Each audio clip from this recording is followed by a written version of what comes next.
Hi, dears.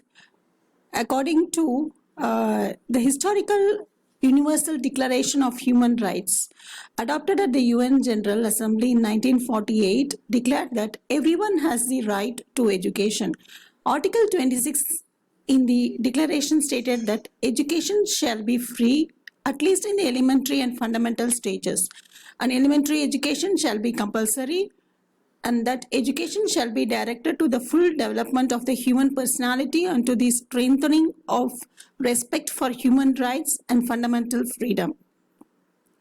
The idea that education must result in the full development of human personality continued to be reflected in the influential report such as that entitled Learning the Treasure Within. The International Commission on Education for the 21st Century, chaired by Jacques Delors, submitted to UNESCO in 1996. So, in that international commission, they have discussed about certain tensions. That is, tension between the global and the local, tension between the universal and individual, tension between the traditional and modernity, tension between the long-term and short-term consideration, tension between the need for competition and the concern for equality of opportunity, tension between the extraordinary expansion of knowledge and human beings' capacity to assimilate it. So the knowledge is expanding, but what is the capacity of the human being? How much a human being can get the knowledge, so accumulate the knowledge. So that is a great tension, assimilate how much human being can assimilate those knowledge, which today it is generating in a large quantity. The tension between spiritual and material. So in order to overcome this, the commission advocated 4 types of learning. We'll talk about the 4 types of learning.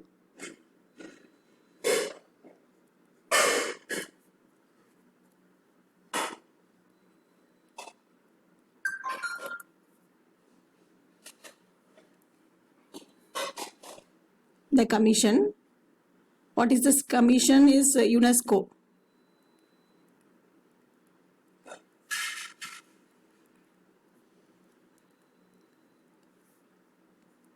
Okay.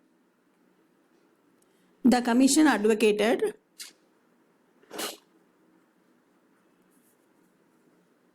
4 types of learning.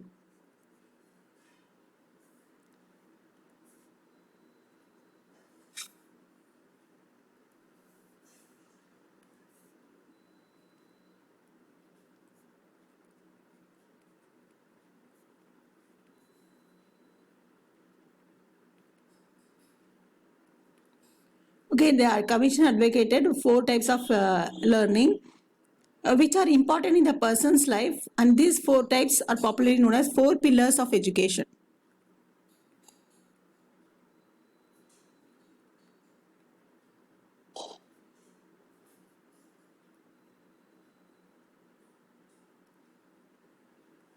What are the 4 pillars of education? The first one is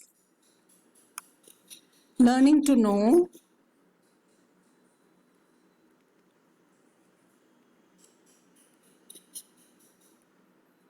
that is, what to know, to acquire the instruments of understanding.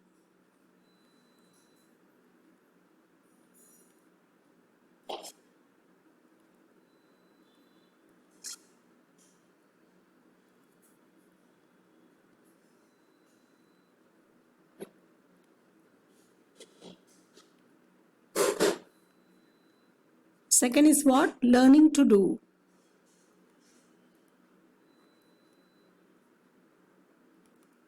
Means to do something, that is creativity, you can say. To act,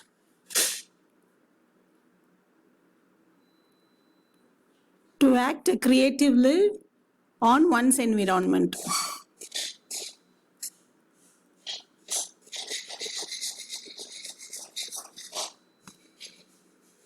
Okay, then the third one is learning to live together.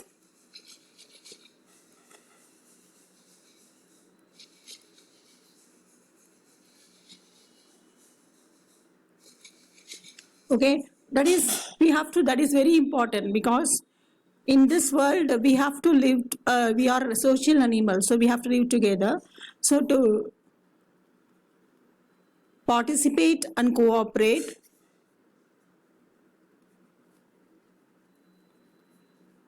with others, so we have to participate and cooperate with other people in all human activities. It may be anything. So we are social animals. So we have to live together. Next is we have to be learning to be. In Tamil, we know about the Tirukural. Karka kasadu ara karka katravai nirka adarku taga. This means we have to learn first. After learning, we have to live according to the whatever we have learned. So an essential progression which proceeds from the previous three.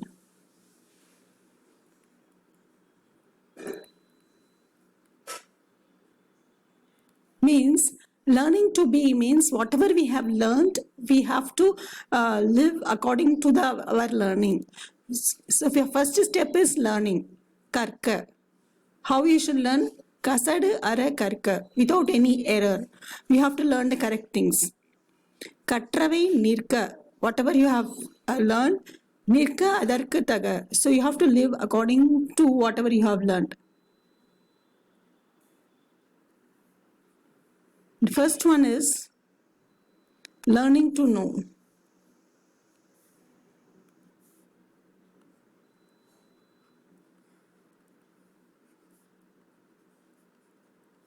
What is learning to know? Learning to know has mainly two dimensions. Okay, these are the means and an ends in the life. So it is having two dimensions. This is the means how we are going to live, and this is the end of our life. As a means, it helps an individual to understand his environment. What are the two things we have discussed? One is means.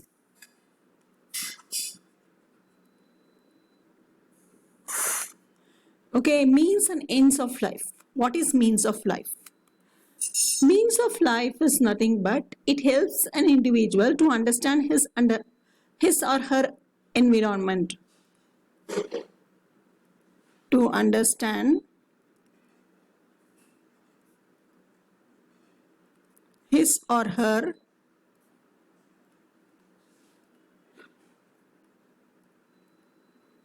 okay, we have to understand our environment so that we can live with dignity, or we will get occupational skills and communication, etc.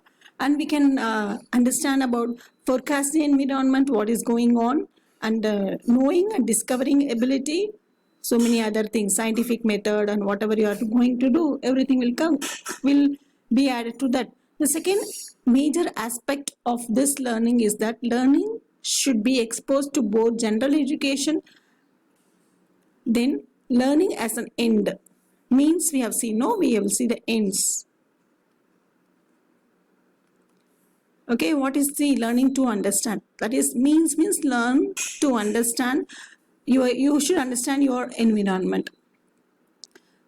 Foster understanding. For this we can say foster understanding.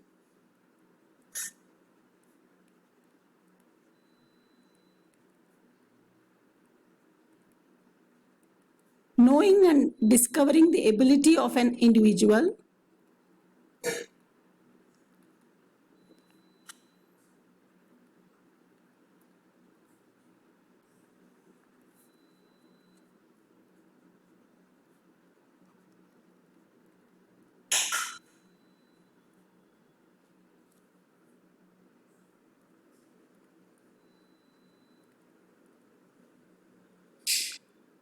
Okay, that is, in this context, it is essential that children acquire the knowledge of scientific method and becomes friends of science. Means that is an end, means you should know, and you should know how to discover the things.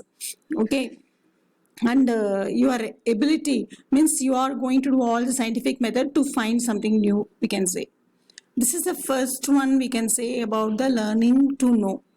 First dimension, whatever we can say. The second major dimension we can talk about is the learning is that learners should be exposed to both general education as well as specialized knowledge. So we should expose to general education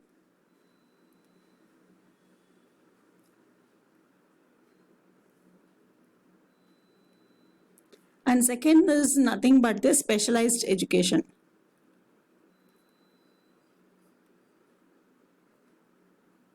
What is our general education? Okay, you are now doing the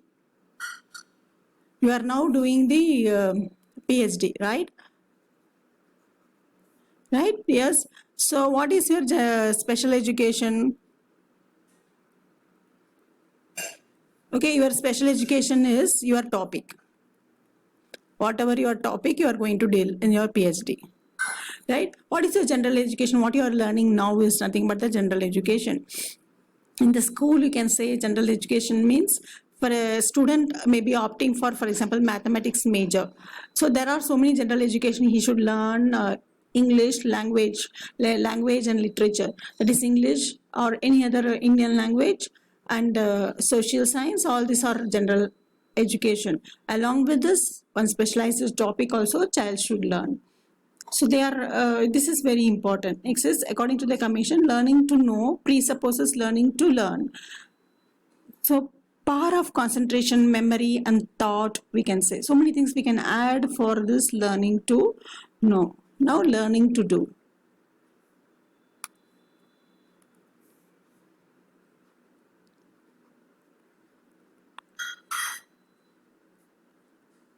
What is learning to do? So after acquiring knowledge, now we have learning to know means we have acquired some knowledge. After we acquire the knowledge, it is important that knowledge should be put into practice. Okay. After we acquire knowledge,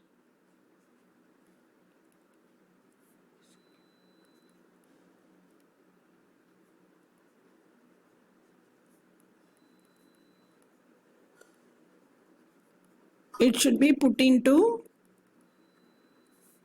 practice. Right? Although this concept is not new to the field of education, Commission has hinted at how education can be adapted to future work plan when it is not possible to foresee how exactly that work will evolve. That is, it is nothing but a skill. The Commission advocates a shift from the skill of the worker to his personal competence, okay, which has been inevitable due to the changed nature of production process. Like here only we are talking about the physical task, okay, or replaced by more intellectual, more mental work such as controlling, maintaining, monitoring machines, and by work of design, study, organization. As machines themselves become more intelligent and the physical labor required for work diminishes. So hence the ability to communicate, work with others, manage and resolve conflict must be developed among the learners. So here what we are thinking about learning to do. So what is learning to do? Means whatever we have learned, we have to put into practice. Whatever means only physical task is not, we are not talking about only the physical task. It is, we are talking about the intellectual and something more of mental. All this is we are discussing. That is, if something is there, we have to control, maintain and monitor. For example, machines. And then hence the ability to communicate, work with others. So we should be in a position to communicate and we have to work with others, and also there is some conflict and we have to resolve those conflict. So these are the things is discussed in learning to do. Then learning to live together.